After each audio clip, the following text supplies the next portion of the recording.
welcome to Wellness Coaching for Business Owners. And on behalf of our president, Ron Busby Sr., our board, our chambers, and our staff, I want to thank you for attending this very exciting webinar that we have today. Now, I'm Philip W. Dunn, Programs Manager and Membership Engagement Lead with the U.S. Black Chambers, Inc., affectionately known as the global voice of Black businesses.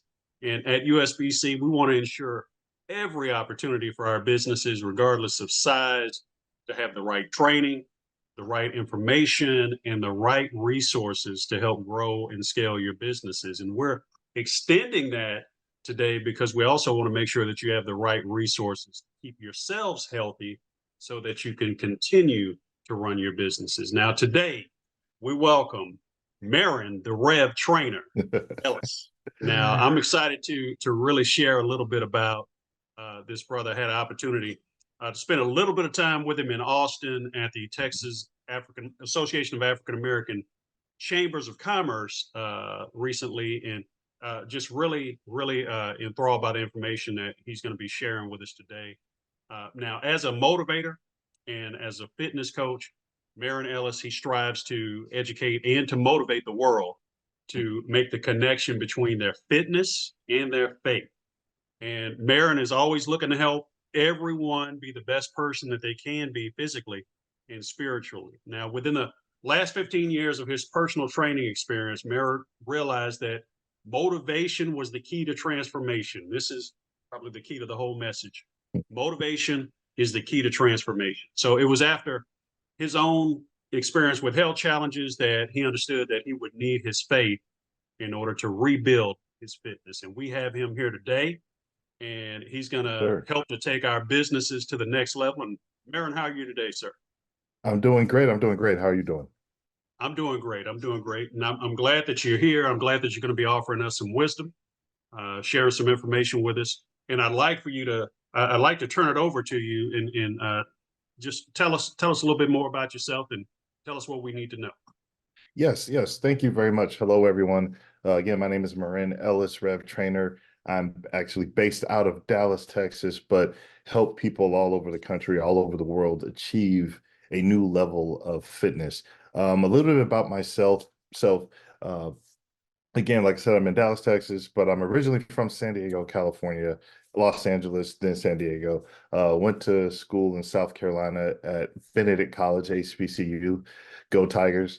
And from there, also part of the great Kappa Alpha Psi Fraternity Incorporated there. So definitely after graduating, it's interesting how I got into this health space. I went to school to be a doctor. I actually was a biology pre-med. And what happened was being an athlete and being a student, I really would take what I tried to learn in the classroom and make myself a better athlete on the field or on the track. And I had no plans on becoming a personal trainer. It wasn't in the cards. I wanted to be a medical doctor. And organic chemistry kicked my butt. I'll be honest with you. I decided I didn't want to do that anymore. But from there, I started training for the NFL when I graduated college. And that's when my love for training and coaching started, really trying to figure out the best way to get the most out of the human body. Started working with athletes. I've been lucky and blessed enough to train NFL athletes, NBA athletes, but really I found my passion came into play when I was helping the regular person that's working the 9 to 5 or the business owner or the house mom or the young professional achieve a certain level of health. Um, there was a sub segment that really just kind of oftentimes overlooked health. And that's where I decided to really focus my career on. And I've been doing this for 16 years now, and have been, like I said, blessed to be able to help thousands of people from all walks of life all over the world achieve a certain level of health.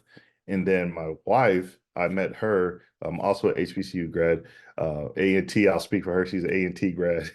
She is a nurse practitioner. So it is a very dynamic duo, if I may call it, where she is able to speak and help when it comes to the health side of things, and I'm able to speak and help when it comes to the fitness and nutrition side of things.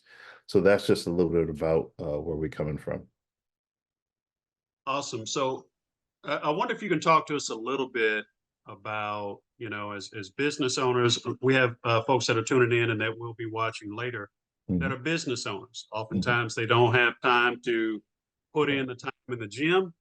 They don't have time to put in time for their nutrition. They don't have time to focus on mindfulness and their mental health and mhm. well-being. Can you tell us why this is important, especially for business owners in today's environment? Yes, great question. The easiest way to break this down to a business owner is we see things as assets and liabilities. If you don't have good health, your health is a liability. If you have great health or you're working toward better health, you want to push it into the asset column. And when you wake up and you're tired, you can't think creatively. When you're stressed out, you're going to be stressed. That's just a natural part of a business owner. We cannot take that away. You got to make payroll, you got to make decisions. You're trying to get lines of credit, you're trying to do everything. There's certain things we can't take away, but there's certain things that you can do to make sure that you're on your tip top uh, level and are playing at another level. So all those other things that will come your way to try to defeat you or take you down won't be able to, and you'll be able to stay on course. So that's the easiest way I would say. It's important for you to turn your health into an asset and not allow it to be a liability. Awesome, awesome explanation. I like the way that you put that because yeah, if you have great health, very much an asset to you. It's going to carry you a long way. It's going to make sure that you can perform and outperform, in some cases, your competitors. Right. Don't have great health. You got to go to the doctor's office all the time. Maybe you can't get out of bed one morning. Maybe you Mhm, can't, and you got some demands to meet that won't get met. That's really mhm. going to have an impact on your business. So I like the tie in to those business and accounting terms there. And so it makes me want to ask the question then, if I'm a business owner, what are some of those specific things that I need to do in order to number one, realize where I am physically and Mhm, mentally, mhm. and then what steps I need to take after that in order to get into good health. Yeah, so in my time in the business world, we would always have these things called the postmortem. You work on a project, you do these things, and you want to take time to sit back and figure out what worked and what didn't work. We need to do that literally, I would say, on a daily or even weekly, quarterly basis. We're so dedicated to our business. We're so dedicated to our vision, our dreams. We just throw the other stuff often to the wayside. So taking time to write, even if it's just a couple of minutes before you go to bed, take time to write, like, how do I feel today? What worked? What didn't? Um, a great example of this is when I train my clients to work out, we work on a transformation. One of the things I have them do is write a daily journal. And this really worked for me, the process of visualization. They write a daily journal, and then we're doing things here and there, but you're so busy, you don't really remember what you did. But if you wrote it down, a month from now, you come back and you're like, hey, I lost 5 pounds this month. I didn't even realize what I did. What did I do? You can go back and read your journal and say, this is what I ate. This is what I did. I got the right amount of sleep. There's it's little things. I don't know if you're familiar with the idea of 212 degrees. 212 degrees is where water boils. 211 degrees looks almost very little. It looks different than 212. 211, it can be hot or cold. 212, there's a physical manifestation of what's going on. It starts to boil. We always think we have to make these huge jumps. I got to go from not going to the gym to being in the gym for 2 hours a day to see any level of results. We always want to make these huge jumps. We don't have, as the great word says, I ain't got time for that. We don't have time to do that. But the biggest jumps come from being consistent for short bursts of time, short moments of time. You get those victories, and those victories turn into transformation. So I'm glad you said that because oftentimes, like you said, 211, 212, probably won't be able to distinguish between the two, but the difference is that 1 degree. And Mhm. oftentimes the difference in our physical transformation is patience. Mhm. Talk to us about making sure that we stay patient. The other day I went to the gym and, I thought for sure right after that workout, because I worked out hard, I was like, man, I'm gonna be swole after this one. Right. But that wasn't the case. I Right. lost that pump and went right back to, the guy was at 211 degrees, right? Right. Right. But if I keep going and I practice the patience and I keep that visualized future state in my mind, and I'll get there. Talk to us about the importance of that before we even get started with any type of Yes. fitness or nutrition program. Yeah. So patience comes from setting the right expectations right off the bat. So we often forget if a person's 40 years old, it took 40 years to get where you are. You're not going to be able to do this in 40 minutes and change the way. It's going to take some time. Um, so setting the right expectations in your mind first. Hey, I know this is a process. That sets the foundation of patience. But then after that, this is one of the most powerful things why I correlate faith and fitness together, um, through my own issues, because we could sit there and read our Bible every day. We could sit there, no matter what faith you are, read your book of faith, pray, and not see things change. But you could pray for God to give you the loan. You could pray for God to do all this stuff, and it didn't go your way. Not see things change. But do you give up? No, you keep going. Why? Because you know that by faith, things will eventually turn in your tide. Fitness is the exact same way. Health is the exact same way. You have to continue the process, knowing that, hey, if I live a life at 211 versus at 120, if I can stay at that 211 and then push to that 212, you'll eventually stay at get and live on a level of 212, and then everything will begin to change. So again, set the right expectations from the get-go. Have realistic expectations as well. That's another big one. We always look at the TV, look at a magazine, and have these grandiose transformation pictures. And I've seen them happen. I've coached people that have made those transformations, but it didn't happen quickly. It happened over time, and it happened in stages. That's the other part. When you're starting a business, there's stages to starting a business. It's getting your EIN, it's going and getting your website, it's going and getting your business bank account. There's all these things. But when it comes to fitness, we don't stage it. We just say, I'm going all in. There's stages to this, there's levels to this. Um, so understanding, hey, I'm in this level of my transformation, health, and fitness journey right now. And then if I complete this level, I'm moving to the next level. So Man, you're really giving us step by step what we need. So first thing I heard was visualization. mhm, Kind of write down your current state. mhm, Where are you at now? I'll even throw in go get a physical. Kind of see where your numbers are. 100%. You have to. You And have use to. that, and then set those expectations. Okay, I want to get from 211 to 212, but Mhm. it's probably going to take me a while to get there, and I need to do this, so I need to be okay with that. So now that's my next step. But then you brought up something that I really want us to touch on, and I'm guilty of this all the time. I'll watch the TikTok videos and the Facebook videos, the Right. reels, and I'll see the people that have gotten to 212 and they're at that steady state, Mhm. and I get down a little bit because I'm Mhm. like, man, I wish I was there. Mhm. Talk to us about the importance of not comparing our step one to Mhm. someone else's step 100. Right. Well, first off, you said it right. Their step 100 is we see their step one as where we should be. So again, start off. I want to go back to what you said. Get your physical. That's the number one thing you can do before you start any exercise regimen. And right there is going to be your step one. um, a lot of these people that we see on TikTok, we're starting to see an influx of a lot of these young men and women passing away. And why? Because they're doing a lot of unhealthy things that they shouldn't be doing, or working out too hard or too long for a prolonged period of time, and it's taking a toll on their body.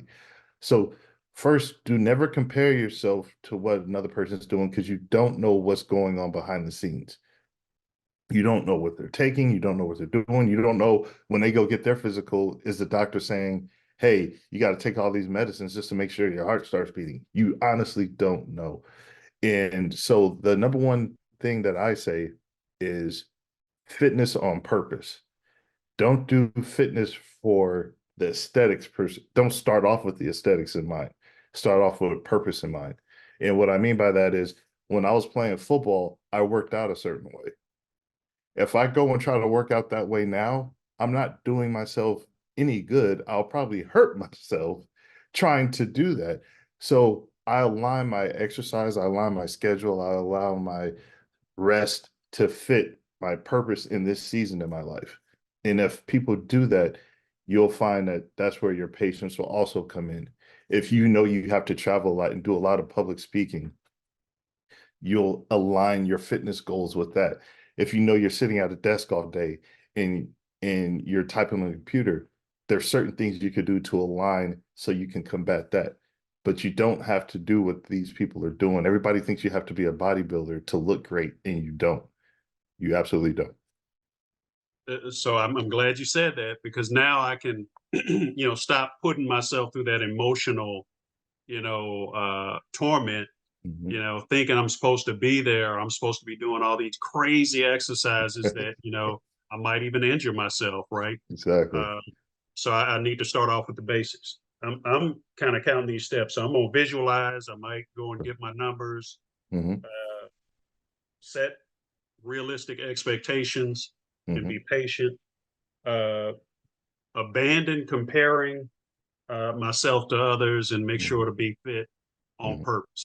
So Exactly. what I want to do now, I want to get into the gym as a business owner. And Okay. I'm gonna throw to you all the excuses that I know business owners are gonna have. Okay. Man, I don't have time. Man, I'm Time. tired. Hmm. Gym is too far away. Hmm. It costs too much to get a membership. I got to have my Hmm. Starbucks. Uh, that's just on the fitness side. And I'm gonna leave Hmm. you with those to Okay. defeat all of those excuses. Okay, let's run them back real quick. We'll go one at a time. So throw the first one and I'll give it to you right there in 1 to 2 sentences. All right. The first one, I don't have time. Okay. Fitness doesn't take a lot of time. Fitness can literally, you can change your fitness in 20 minutes a day, 3 to 4 days a week. You sit down on the couch and go and watch TV, or go watch reality TV, or do these things. It doesn't have to look like what we think it looks like. You can literally be right in the comfort of your own home, 20 minutes a day. All right. Number two, it costs, you know, too much to go to the gym. Mhm. Honestly, some of the best transitions that I've seen, or transformations I've seen, have happened out of the gym. The gym isn't necessarily needed. You could do body weight. You could do invest in two dumbbells, bring it home, even resistance bands. Even when I'm training a lot of my NBA guys, a lot of them use resistance bands. You don't need to invest in a gym membership all the time. There's a certain time and place for a gym, but it's not necessarily always at the beginning. Man, I really want to go to the gym, but I'm too tired today. Well, if you keep going down that path of being tired all the time, the gym is going to be the thing that gives you the energy and the motivation to help you through the rest of your day. So start off building momentum instead of letting momentum come down on you. You push that boulder up the hill and you create the momentum you need so the rest of your day can be great. You know what? I'm what they call fat sexy. I'm what do you call it? Fat Yeah, skinny or skinny skinny fat, fat. skinny fat. Yep, yep. I don't need to go to the gym. Mm. I don't need to work out. I would highly suggest most people go get their numbers checked, because a lot of those skinny fat people have high cholesterol, high blood pressure, all that stuff. Fitness does not have a look. Fitness is a feeling. Fitness eventually has an outward appearance, but it's not a look. You could be you could be really skinny and have a 32-inch waistline, but have 20% muscle, 80% body fat underneath all that, and literally be in worse shape than somebody who outwardly looks to be obese, but they technically are in better shape than you. So don't look at the outside, look at the numbers. All right. So we got rid of all the excuses Mhm. for getting fitness in place. Now let's talk Mhm. about the nutrition excuses. Ah, Okay. So I'm gonna rattle them off and then we'll go one by one again. mhm. Uh man, I can't give up bread. Uh I'm gonna eat what I want to eat, and they just going to have to deal with it. It's too it takes too much time to prepare healthy meals, and then it's too expensive to prepare healthy and balanced meals. So number one, I can't give up bread. I can't give up soda. I can't give up sweets. How do I get rid of that? Educate yourself. The number one thing that I've found that help people cut the stuff out, and I'm not saying cut it out. I enjoy bread. Every once in a while I'll have a soda. Don't be perfect. We're just saying eliminate it enough to where you can have a certain level of health. If you found out what sugar does to your body, if you just literally Google what are the effects of sugar on the body, you would on your own start to reduce and cut back. The fact that sugar is linked to, of course, diabetes, Alzheimer's, is even cancer. Cancer loves a high sugar environment. Um, all these things, sugar, breads are the number one thing that kind of leads us down that path. Now, here's a fact, and oh, I won't call it a fact, but it's something I've told a lot of people, and it triggers them. Do you know they said like, "Oh, I want to eat a sandwich," and I'm gonna eat a healthy sandwich. They assume a sandwich is healthy. Well, two slices of bread can convert into just as much sugar in your body as a candy bar. But we think we're eating healthy, but your body's going to convert starches into sugars unless you use them. So Mhm. fat is the storage place where sugar goes in, and I'm not using it. I'm gonna store it in fat. So unless you live a highly active lifestyle that you're burning through all that stuff, you can't afford to do it. Now, if you want to eat bread, eat sourdough. That is your saving grace. Sourdough bread is going to be your saving grace. Oh, we're getting all the tips and tricks here, y'all. Now, number one, after this webinar, we all do need to go and Google what sugar does to the body. And then number two, pick up sourdough. And I think I'm gonna pick up some sourdough uh, to go on to my sandwiches because I do There love you go. sandwiches. All Yes. right. Now, my next excuse for fitness and or excuse me for nutrition is I've always eaten this way. My family eats this way, and I'm gonna eat what I want to eat, and ain't nobody gonna stop me. And you and I kind of we talked Mhm. about this yesterday. How sadly, sometimes in our community, we'll go to a funeral and they're serving the very food that killed the person that is being funeralized. So, Right. talk to us about the behaviors around dieting. Yeah. So, and again, I won't sugarcoat it. Dieting is the hardest part, but it's the most effective part. Um, we have to understand if I have a diesel car, am I going to go to the gas station and put unleaded fuel in it? No. Why? Because the car is not going to run. It's going to break down, but we don't see our bodies as that. I'm going to eat all this. I'm eat the sugar. My grandmother did it. I'm telling you, there's so many factors in this. My wife's grandmother is 80. She lives in the country as North Carolina, and she does a lot of stuff that people are like, oh, that can't be healthy, but she's healthy at her age. There's a difference when you're probably growing your own food versus going to the grocery store. The additives that they put on vegetables, things like that. You can't try to justify a bad diet. If you want to be healthy, that's the number one place you should start. You have to start in a place where you're like, hey, not I need to cut everything because that's not sustainable. Start figuring out, okay, let me drink one less soda a day. Let me drink one extra glass of water a day. Let me not put as much creamer, or let me not go to Starbucks every day. Oh man, if you found the amount of sugar, found out the amount of sugar in the Starbucks drink, and I love Starbucks. If you found out the amount of sugar, I mean, goodness, it's horrible. So yeah, it's one of those things is just because your family did it doesn't mean you should continue the process. There's a lot of things that we have wrong in our families individually, but we don't say, oh, my dad did this, so I'm gonna do it too. So, or my mom did this, I'm gonna do it too. Be the person that can break that curse, be the person that can break that chain. And there's a reason why, as a African American or Black community, our life expectancy is lower than the other groups. And a lot of it, majority of it, has to do with the types of food that we eat.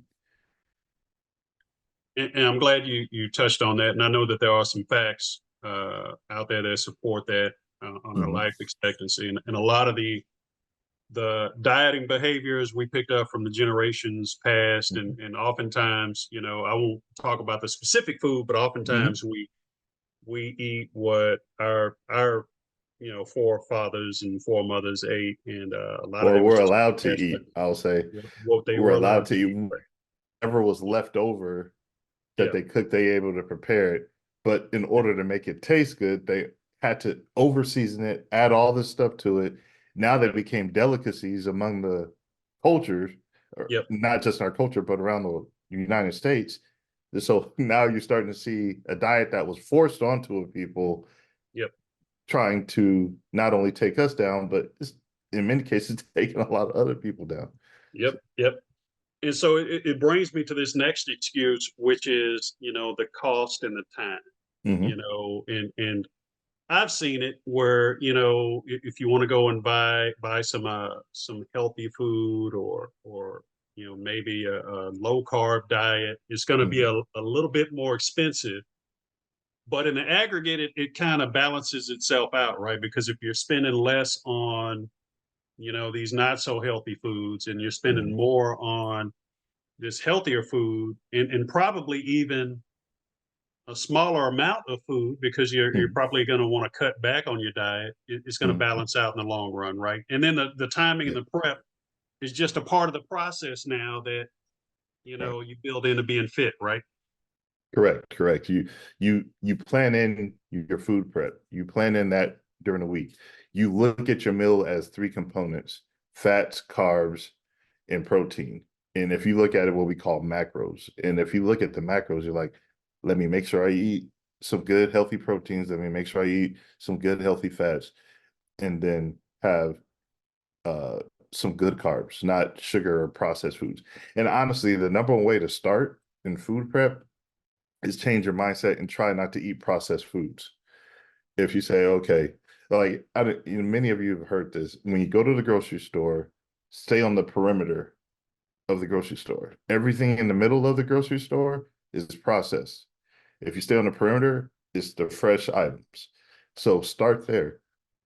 And I literally still do this today without thinking about it. I usually mainly just shop on the perimeter and focus on, give me two proteins I want this week. I want chicken and fish this week. Go to the grocery store, pick up some chicken breast, pick up some fish. I want some vegetables. I want string beans, broccoli, and cauliflower. You pick up those items, and that kind of helps with your vegetables and your starches at some point. So at that point, now you have some variation too. You don't have to eat chicken and broccoli every day. Now I could eat chicken with this. I could eat fish with this. Um, if a person, one of my good friends is a chef, and he kind of put me on, I tried to stop eating as much pork and eliminate it altogether. And he put me on beef bacon. And anybody that's in Texas, you go to HEB, they got some beef bacon there that rivals. You wouldn't even know you're eating beef bacon. So it's again taking the time, making a plan, implementing a plan, and making sure you hold that time sacred to do your food prep and And make shout it out to fun. HEB. Go Yeah, ahead. yeah. And make it fun. Do it with your family. Like, Yeah. hey, it's your week to try to figure out what we can do with this fish, this chicken, um, or this beef. Make it fun, make it a game. Awesome. See, I like that. Shout out to HEB. They are one of our partners here at USBC. And you are right. That perimeter thing is true. So Mhm. when you first go into, say, an HEB, depending upon what side you go in, you're right at the produce. Mhm. You go right to the produce. In some cases, they have some meals already prepped Mm. that you can select from that are low carb or healthier options. Right on down to the meat section. Backside, you got the dairy Dairy. section, and then you Yep. can go and check out. So Yep. Yep. yeah, no, and good strategy too, because we've just eliminated the fitness excuses. We've Mhm. eliminated some of the nutritional excuses. Now we're ready to create a plan. Mhm. Now, I know that there's lots of different apps out there. There's lots of different, programs. There's fitness trainers. Mhm. You have program yourself. Talk to us Yes. about just putting it down on paper again, Mhm. and designing a day of fitness or a week of fitness. What does that look like? Yeah. So the first thing I would tell someone, focus on activity. You're going to burn more calories by having a certain level of activity than you will in 20 minutes of exercise. So I'll say that first. So if you get up and walk for 5 minutes every hour on the hour, you'll probably burn more calories overall, just by being active. So if you're not doing anything, start there. But to structure something, I would first start off by saying, do what we call compound exercises. Compound exercises are exercises that use multiple muscle groups. So a bicep curl is not a compound exercise. We call that an accessory exercise. A compound exercise would be examples like squats, deadlifts, overhead press, um, um, lunges, things that are going to move multi joints. These burn the most calories. Okay. And that's another topic, talking about calories in, calories out.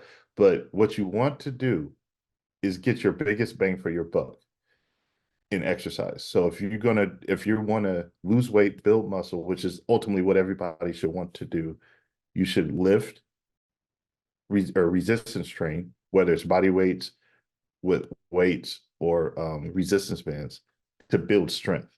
Your focus should be building strength. If you can get stronger, you'll build lean muscle. If you build lean muscle, that gives you more flexibility, metabolic flexibility, to eat some of the things that you want to eat, because your muscles expensive. And what I mean by that, it takes a lot of energy for your body to maintain muscle. So where is it going to get the energy from? It's going to get it from the fat. What happens? You start depleting fat. Why? Because you burn muscle. Everybody wants to jump on the treadmill for 20, 30 minutes, 40 minutes a day.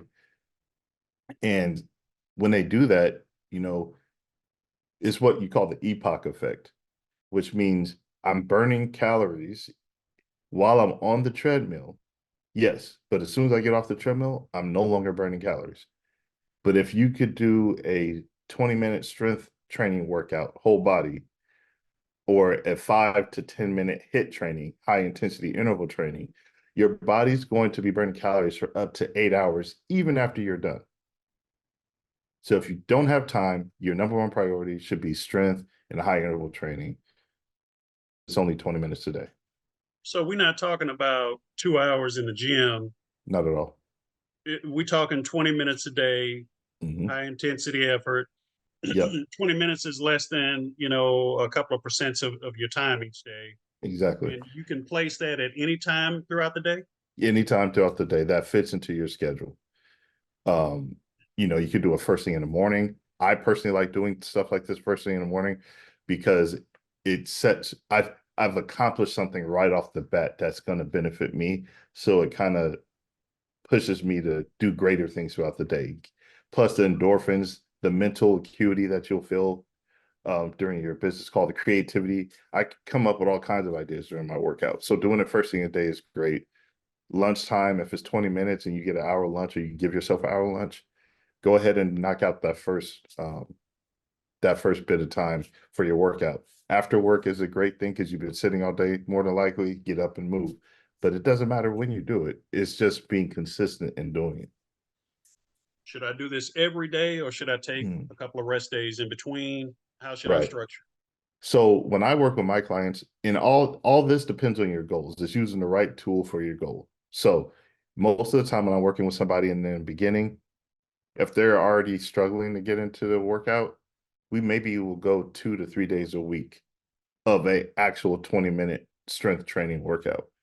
The other days, I want them to focus on activity like going for a walk for 20 to 30 minutes.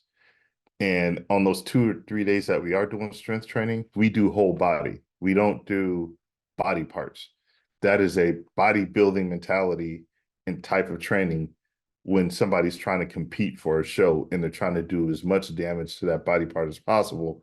So when it heals, it gets bigger. But if you're trying to lean down, if you're trying to be healthy, you don't want to go that route. You want to do whole body training with specific movements, 2 to 3 days a week, 20 minutes a day, focus on moving the other days, maybe some stretching on those other days. And you'll see a great deal of result. You'll probably see about 70% of your results just off of sticking to a plan like that. And these aren't difficult exercises, right? I mean, Mm-mm. this is the compound exercise that you described. Right. It's nothing, it's like Squats, functional movement, right? functional movements, squats, push-ups, um, doing things like planks, overhead press, lunges, rows, bent over rows. It's stuff that we probably used to do in PE class that you just never thought Yep. about. Um, Now, where the training part comes in is your body, and this is why people are like, I don't need a trainer, I'll just do this. In most cases, trainers are there for the accountability. We're there for the accountability. We're there for the motivation. But also, if I do the same thing over and over again, your body gets used to it and it no longer yields the results. So knowing when to switch the exercises to something else is also a key part in continuing to get results. Um, and that's where working with a professional or getting guidance that's not just in a magazine. A magazine might help you, but everybody's different. Everybody reacts different. So the trainer is like going to the doctor. The doctor can prescribe whatever to you, but he has to look at your numbers to know how long you should take it, how much to give it to, all that stuff. So, So now you've gotten us from, taking a look at where we are in our current state. mhm, You've got us to setting healthy expectations, eliminating comparisons. You got us to the gym or to the point to where we're exercising. We're doing this a couple of times each week. mhm, I wanna ask for the cheat code, and I'm gonna mhm, introduce this topic, and you tell me about this topic. mhm, And this is designed, I think, to help accelerate some of your fitness results, and that is intermittent fasting. Talk to us 100%. about some of the benefits of intermittent fasting and if it's for everybody. Yes. So I personally am a fan of intermittent fasting. One, it helps combat levels of type 2 diabetes or the diabetes where it's based off of how you eat. One test that everyone I believe should get when they go to the doctor to get their physical is called the A1C test. And what that is going to tell you your average number or average level of sugar over the last 3 months. So, and it's usually you're going to want to be fasted when you take this test. But what that does is intermittent fasting, one, if you do at least 16 hours, and I follow the 16-8, what that means is I'm fasting for 16 hours. The only thing I can ingest is water, green tea, or black coffee in those 16 hours. I cannot add a creamer to the coffee. I can't do any of that stuff. It's water, green tea, black coffee. Part of that you should probably be sleeping. I would suggest at least 8 of those hours you're sleeping. But what that does is it starts to create a thing called apoptosis, which is your body starts to get rid of bad cells. And bad cells are what is a trigger for cancer. What some people will call zombie cells. One zombie cell wants to make two, two makes four. Next thing you know, you have some issues going on in your body. Two, it helps reduce inflammation. Um, Intermittent fasting and intermittent inflammation is a big factor in a lot of illness in the body. Three, because you don't have sugar in your body, the next thing is going to burn is fat. So that's when you get that fat burn. And four, just off of living in, it's funny. I don't know if you've ever heard this. Ever heard of the SAD diet? It's the actually the term for standard American diet. but the Wow. acronym says SAD. Yeah. We eat more often than almost any other country in this world. A lot of times, most people don't even eat breakfast. But what were we taught growing up? Breakfast is the meal of champs and all this stuff. So many people fast in other countries in the morning. You technically don't necessarily need to eat right when you wake up. You want to allow your body to, and I think you mentioned it, the circadian rhythms, allowing your body Yes. to eat along the circadian rhythms.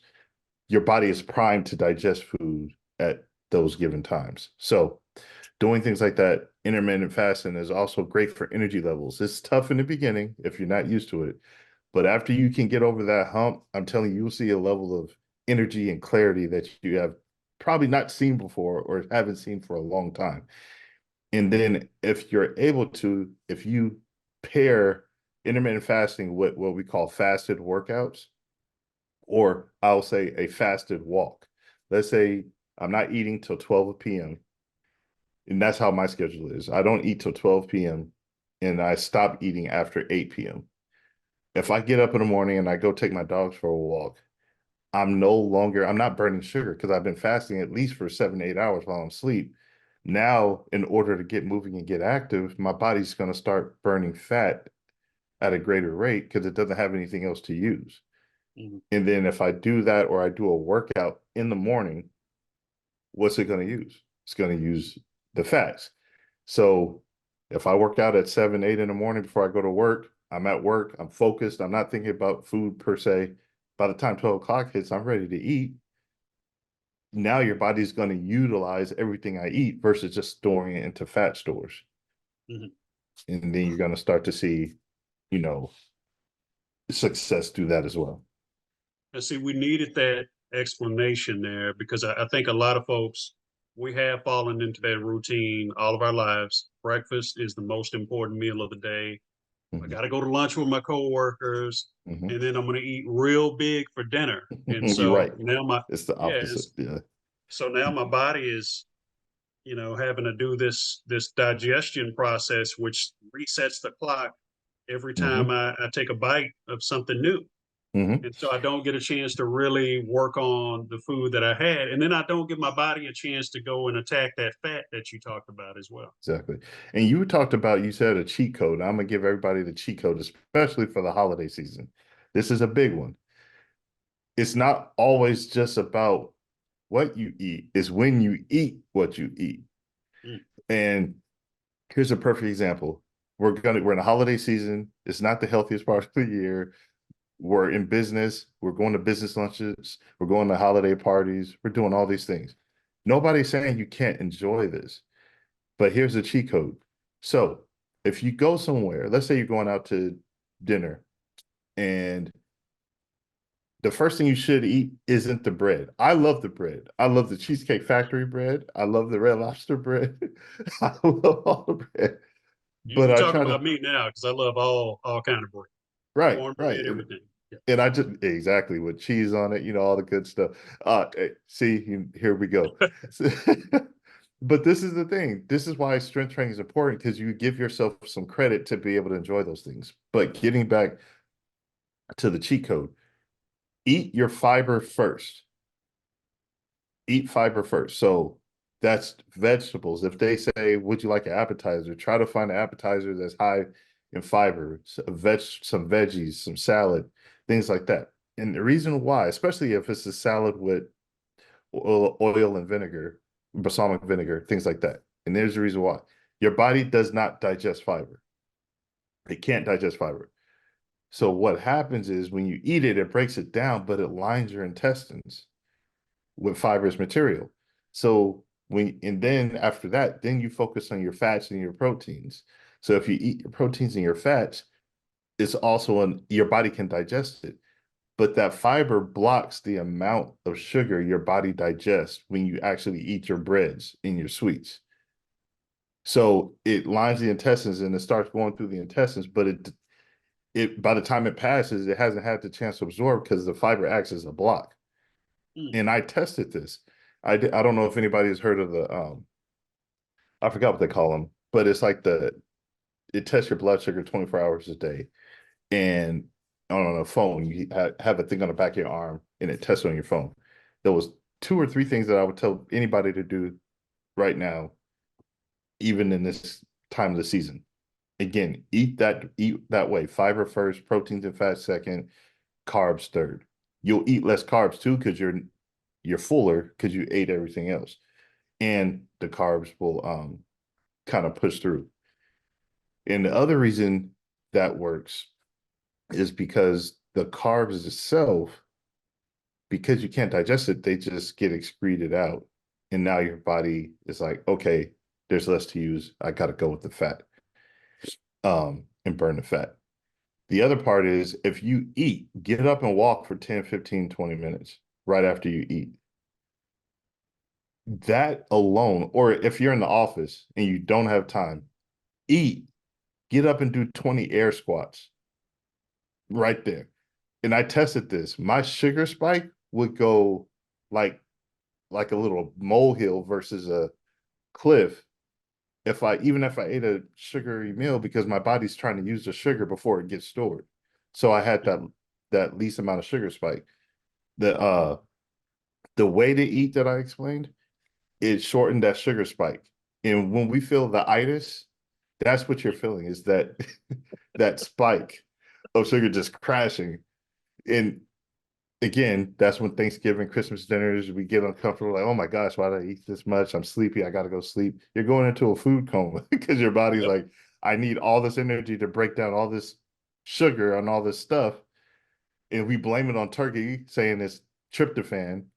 That's you have to eat so much turkey to fall asleep. It's the sugars and stuff that we eat. So yeah, follow what you eat, and then after you eat, do something active, and you'll be able to mitigate how many pounds you gain at the end of this year through the holiday season going into next year. All right, man. I appreciate that, and I appreciate that cheat code too, because I go straight for the bread. I slather it in the butter, and if they got some olive oil or something, I Yeah, mean, I'm going to town. But right. I will be more mindful and make sure to focus in on the fibers first before anything else. Now, Yes, sir. you've gotten us to a point. We're exercising and we're considering intermittent fasting. Some of us are, but now it's starting to get difficult, Mm, starting to get challenging, you mhm, know, and I don't know if I can keep this up. And mm, so now this, I would assume, is where the faith comes in. mhm, Help us tie together the importance of faith mhm. when trying to transform our physical and mental selves. Yes. So the biggest thing that I correlate with faith is grace. Um, we have to be able to give ourselves grace. To expect that I'm gonna be perfect is setting yourself up for failure. You have to say, you know what? I know I made a mistake. Like in the Bible, the Bible says repent. And a lot of people thinks that means to ask for forgiveness. It doesn't mean to ask for forgiveness. Repent means to change the way you think and then move the opposite direction. So start there. Focus on rethinking what fitness is for you, and then find a way to apply that fitness for your life in your purpose. And you won't have as much of a problem sticking with it.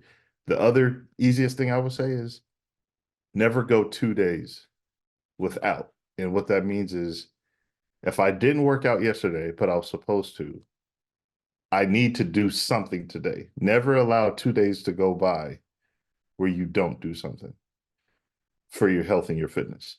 It doesn't necessarily have to be structured, but if Sunday was a rest day and you went to church, and make sure it's on Monday, you do something. If it's a Saturday, you don't feel like going to the gym, go for a walk because you know you're not going to do something Sunday. Don't let Saturday and Sunday go by where you don't do anything, expecting to start again Monday. Because what that gives is momentum. That creates momentum. If you allow momentum to fall, you technically have to start all over again. You have to start all over again. And then here's the other thing. Let's say you have a great amount of momentum, you've been sticking to it, and you're like, you know what? I need to take a week off. That's fine. Your body actually many times will love you for taking that week off, but don't let it go because you could take a year to train and get results and can lose it all in a matter of a few weeks. And if you Right. ever see anybody who is in great shape and stuff, but they go to the hospital and they're laying in the bed and they're inactive and they come out, it takes weeks, if not months, for them to get the level of strength that they lost in a week Right. because of inactivity. So you've given us, and I'm going to open this up to the attendees. If they have any questions, please feel free to put them in the chat or to raise your hand if you want to come off mute and ask a question, or to put them in the Q&A. I do have another question here because we talked about, you've taken us from point A to, all the way to Z. Everything from getting started to finding the faith to continue. Mhm. Next thing I want to talk about is those things that sabotage fitness.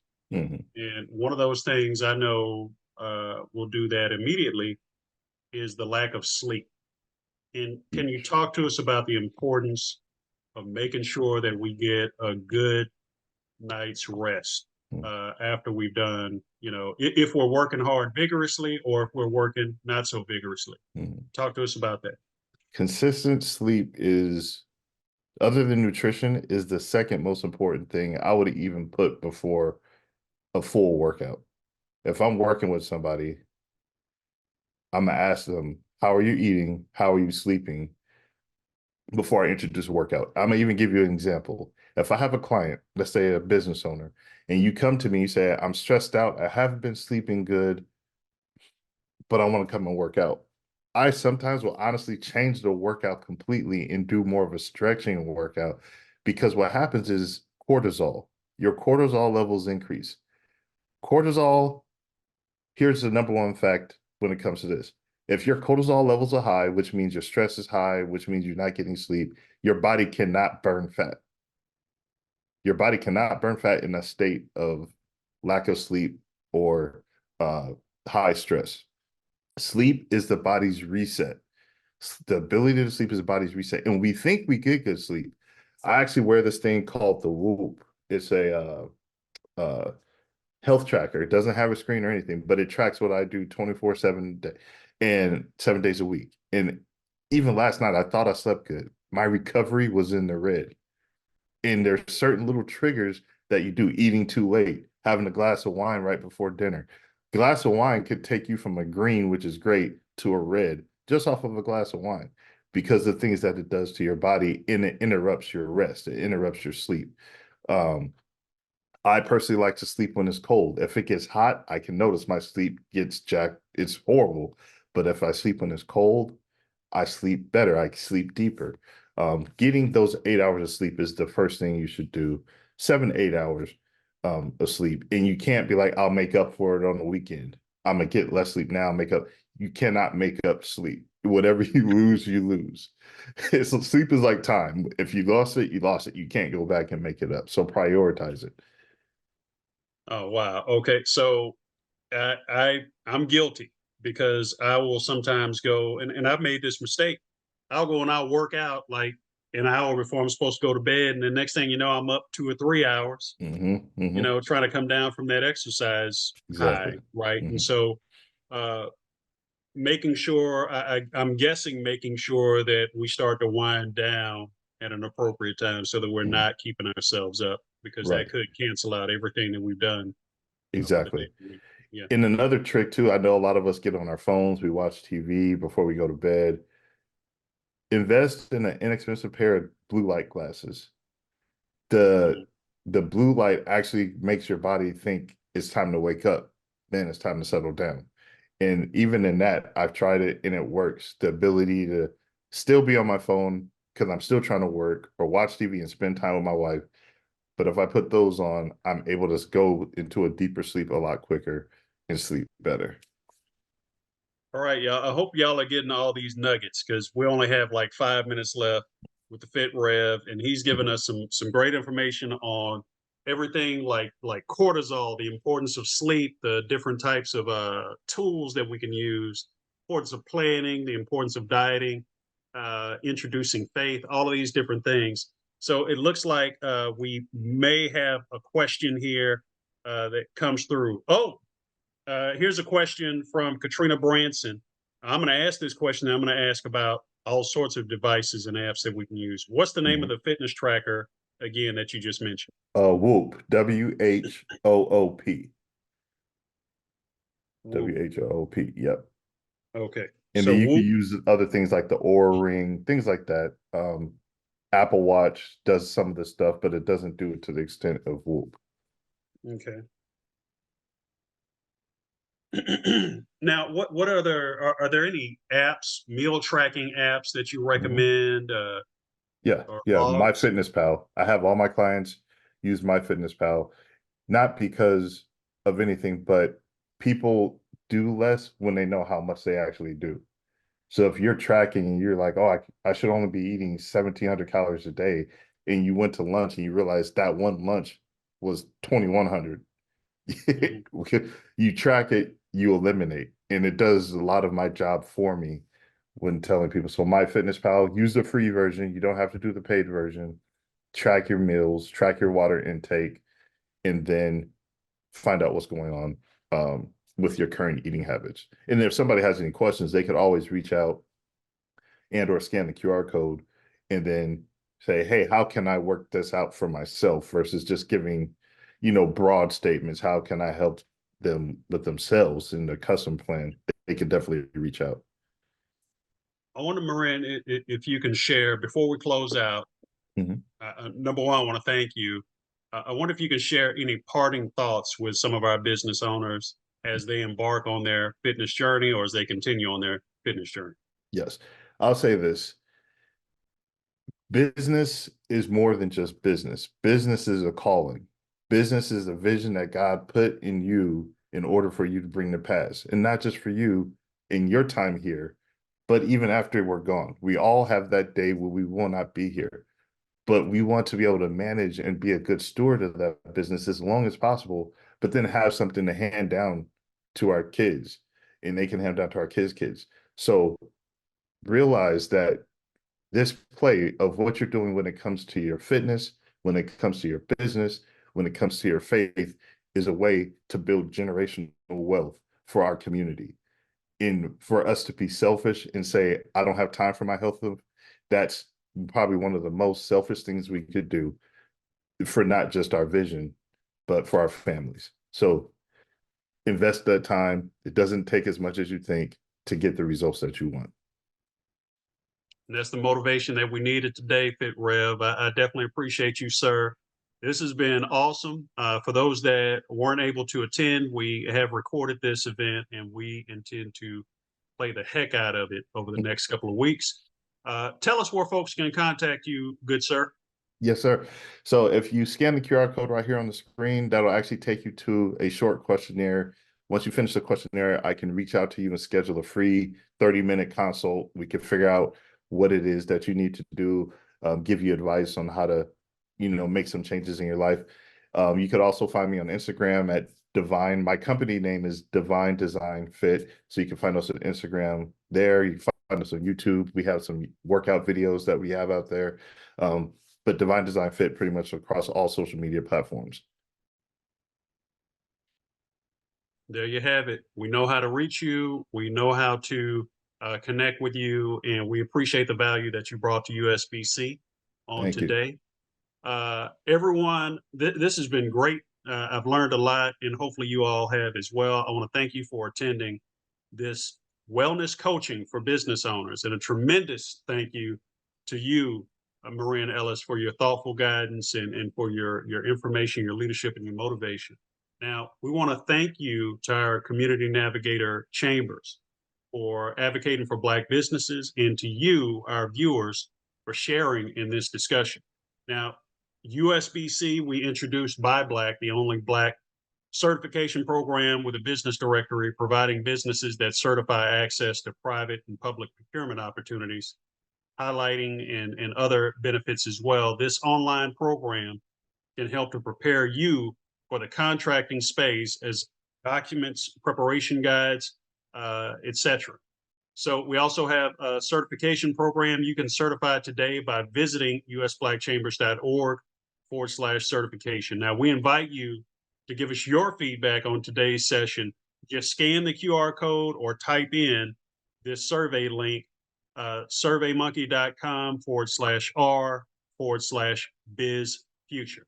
Now, join us for some upcoming events by visiting usblackchambers.org/webinars to register for topics such as the Verizon Small Business Digital Ready program, which is taking place Thursday, December 14th at 2 p.m. Eastern Time. So you definitely don't want to miss that. You can also follow us on social media at usblackchambers.org. And if today's forum prompted any additional questions and interest, feel free to contact us at programs@usblackchambers.org. And I want to thank you all for joining us today. To the Fit Rev, we thank you. The great state of Texas thanks you. And go Texas.